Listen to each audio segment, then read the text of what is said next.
the truck. We're going to be driving through some rough brush, and some of the bushes out there do have long thorns, so I don't want anyone getting scratched up. This is a photo safari, so feel free to take as many photos as you like. Have your cameras out and ready, because you never know when we'll see an animal. Just make sure to hang on tight to those cameras, phones, and any personal items that could fall from the truck, because unfortunately I won't be allowed to stop to pick anything up. Do see our first animals up on the right, a couple different types of antelopes. There is a black rhino off to the left. We'll go catch up with it in a moment there. The tan antelopes on the right are called greater kudu. They all look like females. I don't see any with horns up there. They're one of the larger antelopes. They can get up to about 55 inches at the shoulder, which is just under 5 feet tall, and they can leap up to 8 feet in the air. The reddish-brown antelopes are called bongos.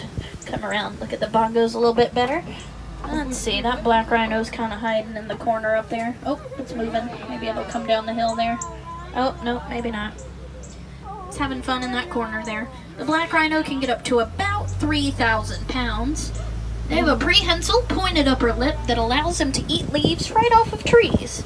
Sadly, though, they are critically endangered.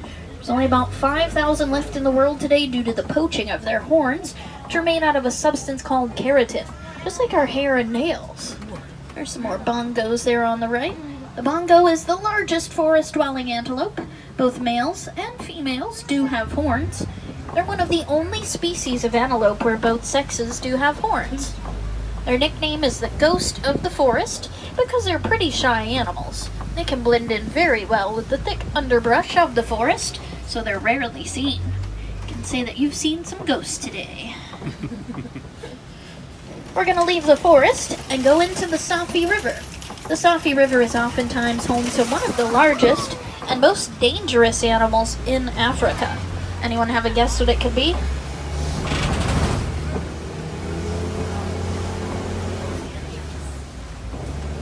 Give you some hints. It's big, it's gray, it likes water. Hippo. Hippo! Ding, ding, ding! It is the hippo.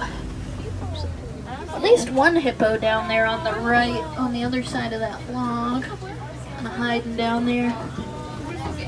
We're going to come up to some water on the left-hand side. Usually easier to see up there. Ooh, there's a lot of hippos over here. Might be wondering, how in the world is a hippo dangerous? I mean, just look at them, they're so cute. Well, it's because they are very big, they have very long, sharp teeth, and they can get very territorial and aggressive. So they don't usually like other animals in their space. They don't mind birds too much though. A lot of species of birds will help keep them clean by pecking at them and eating the dead skin off their bodies. Feels like a massage for the hippos, so they don't mind the birds. Hippos do usually spend most of their time under the water. They can hold their breath for up to 8 minutes at a time, even when they're sleeping. A group of hippos is called a bloat. It's one of my favorite names for a group of animals. A bloat of hippos. The big gray and white birds are pink-backed pelicans. Get their name from the color their feathers turn during their mating season. The blackbirds are just vultures. Ooh, some Nile crocodiles on the left. Make sure you do stay seated as we cross this old bridge, because I don't want anyone swimming with crocodiles. The Nile crocodile can grow up to 20 feet long.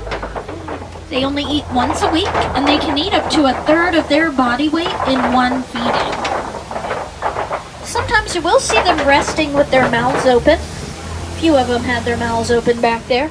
Might look like a display of aggression to us, like they're ready to eat something, but it's actually their way of regulating their body temperature, almost like a dog.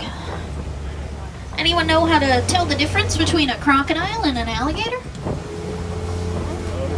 Yeah, the nose. Teeth is one way. Shape of the snout is the easiest way. Crocodiles have the more narrow and pointed snout. It's like a V shape. Alligators, theirs is more rounded or U-shaped. But crocodiles are also a little bit smaller in size overall. And when their mouths are closed, you can actually see more teeth showing on a crocodile than you can an alligator.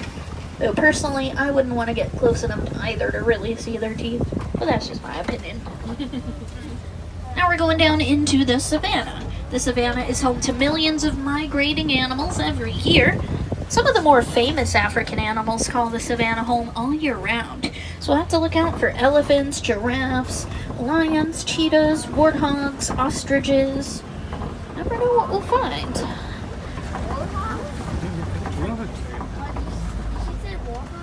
Yep, might find some warthogs out here.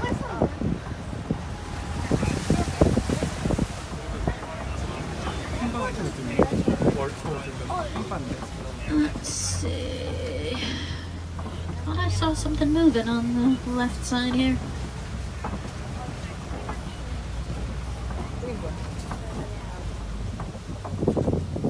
Oh, there's some African wild dogs back there on the left. They're hiding in the corner back there. They're also called painted dogs because of their beautiful colors. They're some of the most successful hunters here on the savannah because they'll work as a pack to chase their prey down until it drops from exhaustion. And they will never leave a pack member behind. Those are sable antelopes there on the left. They're the official emblem of the Harambe Wildlife Reserve. Might have seen one on our logo. Those curved horns are excellent self-defense, especially if anything's attacking from behind. The red towers on either side of the road are home to some of the smallest animals on the savannah, termites.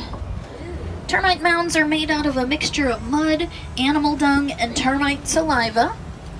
In the hot savannah sun, they can get as hard as concrete, so larger animals like elephants and giraffes like to use them as scratching posts. When they're all scratched down, smaller animals like antelopes will stand on top of them to look out for any predators that might be hiding in the tall grass. They are multi-purpose. Do you see some wildebeest and springbok out on the right-hand side? The springbok are those small gazelle-looking animals right there in the foreground. They're one of the smallest antelopes. They only get up to about 3 feet tall. And they're the national animal of South Africa. They can leap 6 feet in the air repeatedly when they're scared. It's called pronking. All 4 of their legs will come off the ground at one time. The wildebeest are the big gray animals. Oh, and I do see some giraffes up ahead.